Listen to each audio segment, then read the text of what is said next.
Assalamualaikum warahmatullahi wabarakatuh. Kemarin kita sudah membicarakan teknologi fitofarmaseutik hingga mekanisme ekstraksi ya. Kali ini kita akan menyambung pada materi ultrasound assisted extraction. Terus simak, tonton sampai tuntas. Bantu subscribe, like, dan komen yang membangun.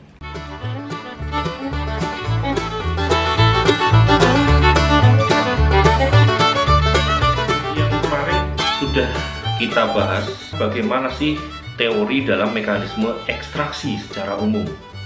Oke, nah sekarang kita akan melanjutkan diskusi teknik-teknik ekstraksi yang berkembang. Ada banyak sekali teknik ekstraksi yang sudah tentunya dipublish, kemudian diaplikasikan di dalam industri, sudah ada produknya bahkan gitu ya. Kita selanjutnya harus mengetahui perkembangan teknik-teknik ekstraksi saat ini terus mengalami perkembangan. Banyak sekali modifikasi, kemudian pengembangan teknik baru yang di situ tujuannya adalah untuk lebih mengefektifkan dan mengefisienkan dari proses ekstraksi itu sendiri. Tentu tujuan akhirnya adalah diperolehnya suatu target senyawa aktif yang lebih.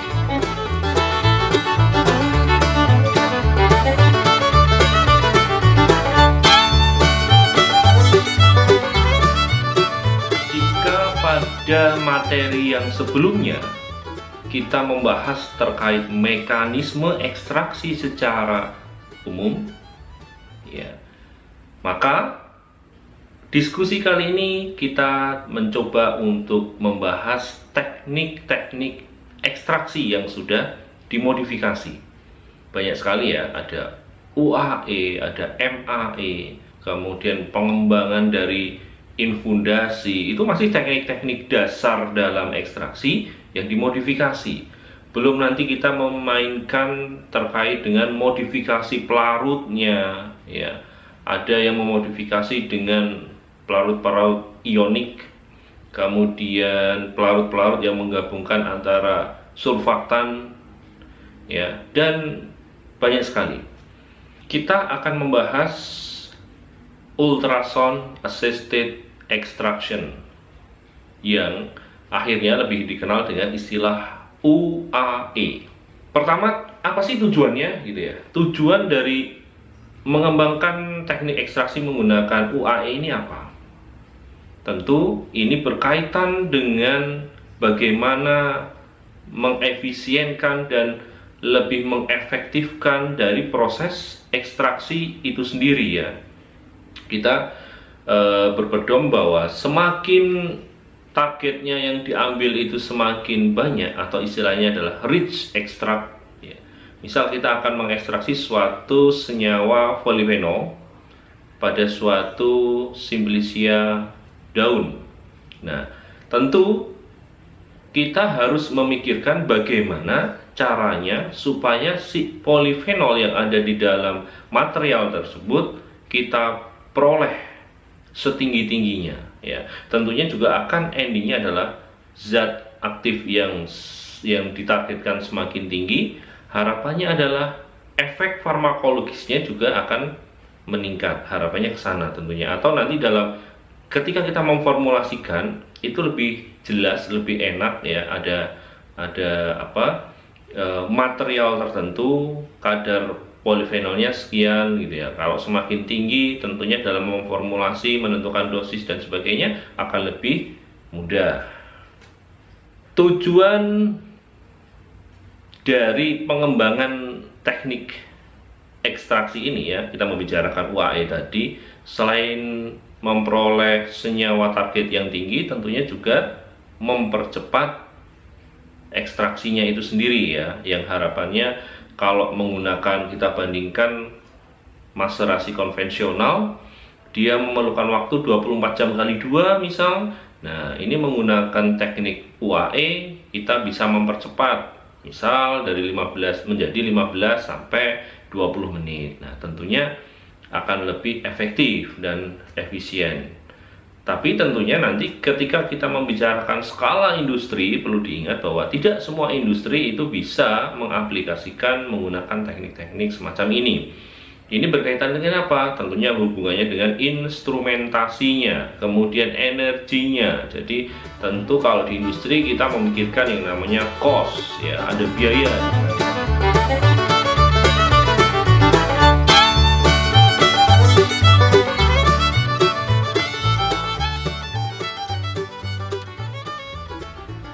Prinsip dasar dari teknik UAE ini sangat mudah sebenarnya, ya.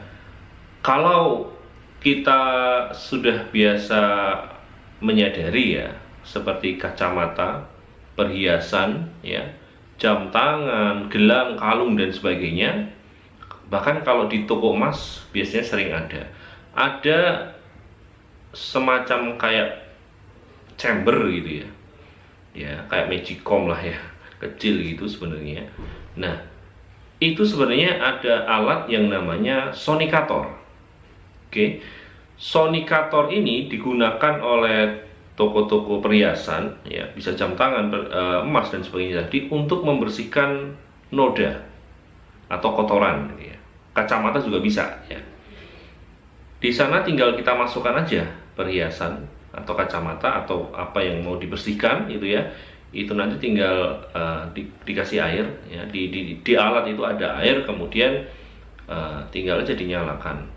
Maka teorinya sebenarnya adalah ada gelombang ultrason, ya, itu nanti baik dari gelombangnya maupun dari bubble-bubblenya yang dihasilkan dalam ukuran yang kecil, dia akan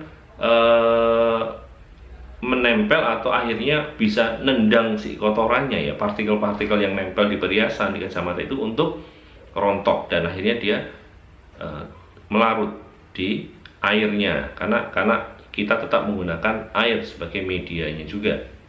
Nah, ini akhirnya diaplikasikan di dalam suatu teknik maserasi. Kemarin kita sudah belajar teori mekanisme dari ekstraksinya, ya. Intinya ekstraksi pada suatu material simplicia itu adalah bagaimana solvent pelarut dia bisa kontak dengan sel, ya, ada kontak, kemudian dia akan mempenetrasi, kemudian mengembang, kemudian pecah selnya, ya. Ketika udah pecah, tentu pelarut semakin kuat untuk masuk ke dalam sel dan menarik atau melarutkan senyawa targetnya. Simpel, ya, seperti itu. Nah, sekarang bagaimana prinsip si ultrason ini bekerja? Tentunya dari gelombang yang dihasilkan dalam satuan hertz gitu, ya, itu tujuannya adalah membantu proses penetrasi dari si solvent, ya. Gelombangnya mengenai jaringan, lama-lama jaringan akan pecah, kemudian di situ juga dari pelarutnya akan dihasilkan suatu bubble-bubble yang kecil. Ini juga akan membantu proses penetrasi dan kemudian dalam merusak jaringan, ya, merusak si jaringan atau selnya itu akan lebih efektif, ya. Ini banyak sekali hasil-hasil publikasi. Kalau kita melihat hasil SEM, ya, dari SEM-nya, kita lihat morfologi setelah proses ekstraksinya, ampasnya kita cek di bawah mikroskop SEM tadi, scanning elektron mikroskop, gitu, ya. Maka kita akan melihat bahwa antara yang konvensional dengan yang menggunakan ultrason tadi, ampas after dari atau setelah proses ekstraksi ini berbeda, ya. Yang menggunakan ultrason ini biasanya jaringan atau sel-selnya itu berantakan, hancur gitu, ya, hancur. Dilihat di bawah mikroskop yang dari SEM tadi akan lebih kelihatan hancur, berantakan. Itu menandakan apa? Proses perusakan dari jaringan, sel dan sebagainya itu akan lebih efektif, ya. Tentunya plus minus juga, ya, nanti membicarakan kalau semakin banyak yang rusak, ada zat balas dan sebagainya. Oke, itu nanti bisa diatasi lagi dengan cara-cara trik-trik yang lain. Nanti kan masih ada pemurnian, fraksinasi dan sebagainya.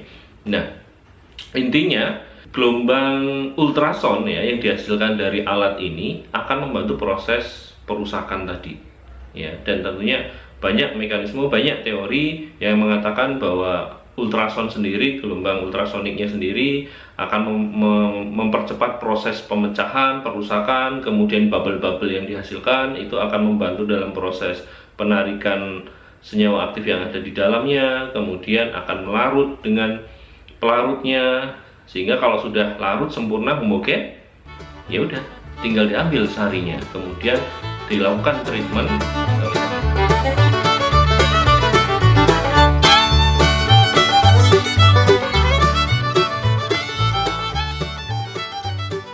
Yang perlu diperhatikan lagi, membicarakan alat ultrason ini tentunya ada dua ya, ini ada dua yang harus diperhatikan. Yang pertama, ultrason atau sonikator yang dia itu bentuknya kayak chamber, kita kenal dengan istilah sonikator batch. Ada kayak semacam chamber, ada air, nanti apa namanya, beaker glass atau wadah yang kita gunakan untuk ekstraksi beserta pelarut dan simplisianya kita masukkan, dan gelombang ultrasonnya akan dihasilkan dari alat itu, biasanya ada di bawah gitu ya. Kemudian yang kedua, sonikator yang dia itu ada probe-nya, dikenal dengan sonikator probe ya. Biasanya ada beaker glass, solvent dan simplisia kita masukkan ke dalam wadah, kemudian ada probe-nya. Jadi nanti istilahnya kalau saya ini pelarut kita masukkan, simplisia sudah ada di dalam, kemudian ini adalah sonikator probe. Nah, di bawah ini akan menghasilkan suatu gelombang ultrason. Kita masukkan ya, dia akan ada sumber gelombang ultrason dari ujung probe-nya. Itu kalau membicarakan sonikator dengan tipe probe. Tentunya plus minus juga ya, membicarakan bagus yang mana antara yang probe dengan batch gitu ya. Ini relatif. Kalau kita menggunakan probe, berarti di situ gelombang ultrasonnya akan menyebar langsung di dalam. Kalau menggunakan batch yang chamber tadi, dia harus ibaratnya bersentuhan dengan sampel kita, material ekstrak kita itu secara tidak langsung, jadi hanya gelombang ultrason yang dibutuhkan.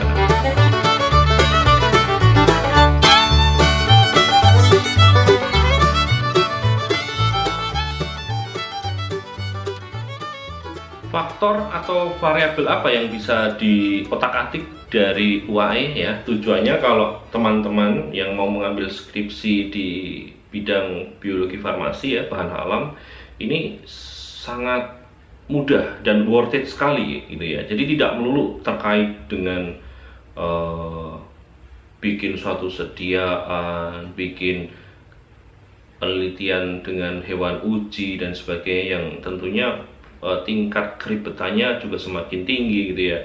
Hal ini terkait dengan metode atau pengembangan ekstraksi ini juga sebenarnya worth it sekali untuk industri-industri bahan alam ya, yang dia fokus concernnya ke teknologi formulasi bahan alam. Ini sangat diminati sebenarnya dan sangat dibutuhkan. Nah, kita bisa melakukan suatu riset secara simpel ya. Kalau hanya untuk skripsi kemudian tesis S2, ini banyak juga yang melakukan ya, bahkan publikasi-publikasi internasional itu juga sebenarnya simpel.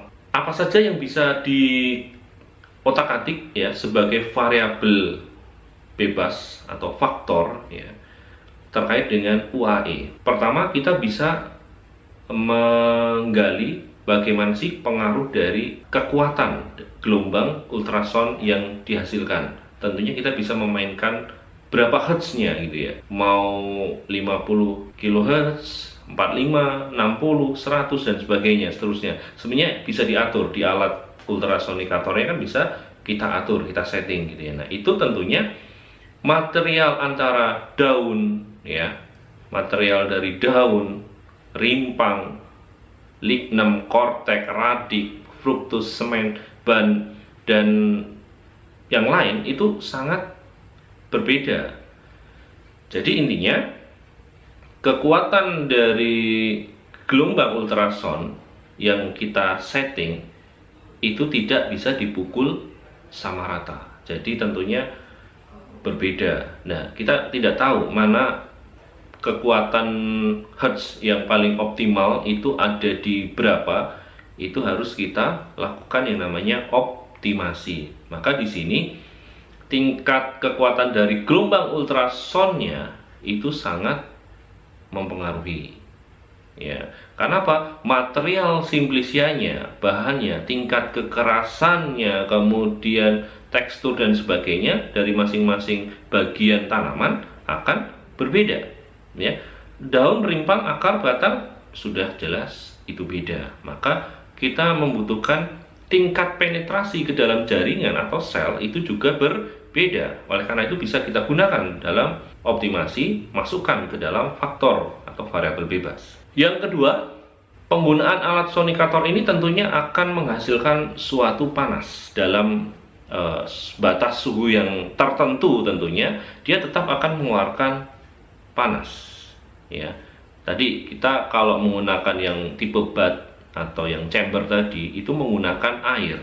Indikatornya sangat gampang. Ya, tangan kita masukkan ke dalam air yang ada di alat sonikator itu, dalam waktu alat nyala 10-15 menit pasti akan terjadi suatu panas. Bahkan ini panas ini akan menjadi suatu tantangan sendiri ya sebenarnya di dalam proses ekstraksi. Mengapa? Ada bahan-bahan tertentu, senyawa aktif tertentu itu ada yang tidak tahan panas meskipun dia tidak volatil, ya kan? Kalau senyawanya volatil, jelas teknik ini tidak cocok karena dia akan mudah menguap dan hilang begitu saja ya. Jadi dalam mengembangkan teknik menggunakan UAE ini memang diperuntukkan untuk senyawa-senyawa yang non volatil. Nah, di sini ada suatu senyawa yang mungkin dia tidak tahan terhadap panas ya. Jadi ketika kena panas dia akan mudah sekali rusak. Maka ini harus diperhatikan. Pada suhu berapa ya senyawa target kita itu stabil. Nah, ini suhu di dalam proses UAE pada alat sonikator ini kita bisa setting juga. Karena pada alat yang lebih canggih suhu itu bisa diatur. Kita mau menggunakan suhu yang istilahnya medium gitu ya, 50-70 itu bisa gitu ya. Atau kita tetap stabil, kita jaga pada suhu di bawah 50 ya.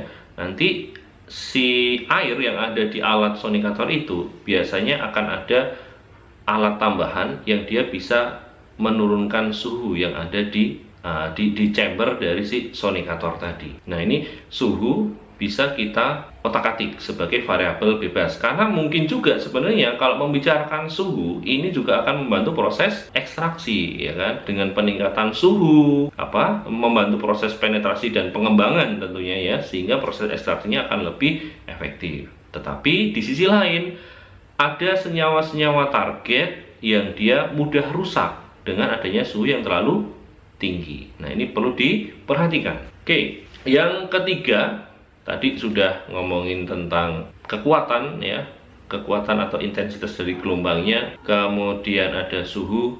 Tentu yang ketiga ini bisa juga waktu ya. Berapa lama proses kita melakukan ekstraksi di dalam alat sonikator ini. Ini juga bisa menjadikan suatu variabel bebas atau faktor kalau kita mau mengoptimasi ya. Tentunya semakin lama ya jaringan atau selnya akan semakin rusak gitu ya, semakin hancur ambiar gitu ya.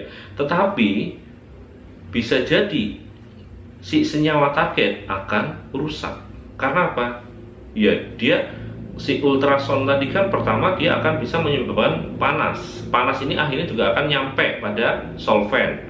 Kemudian gelombang ultrasonik ini juga bisa membantu proses reaksi. Bayangkan itu di media air ya.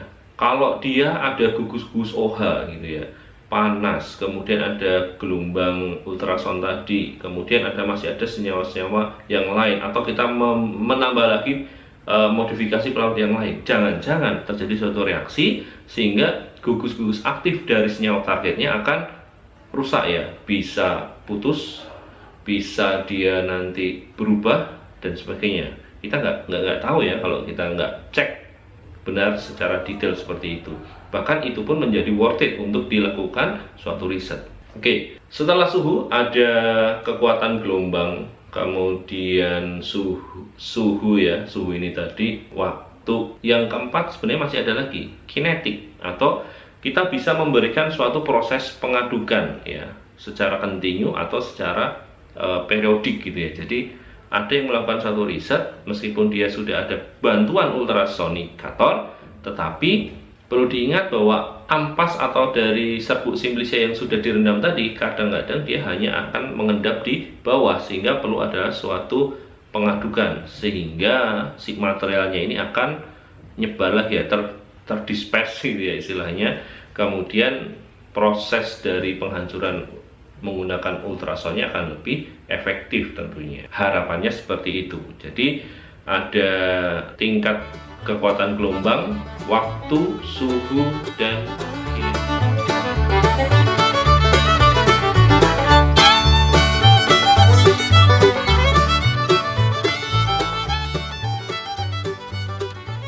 kita harus membicarakan target ya. Target ini bisa ngomongin rendemen ya, sebagai respon tentunya. Bisa membicarakan rendemen, bisa membicarakan kandungan senyawa aktifnya ya, kemudian bisa dikombin dengan farmakologis activity-nya, jadi aktivitas farmakologisnya, dan tentunya masih banyak lain ya, yang lainnya.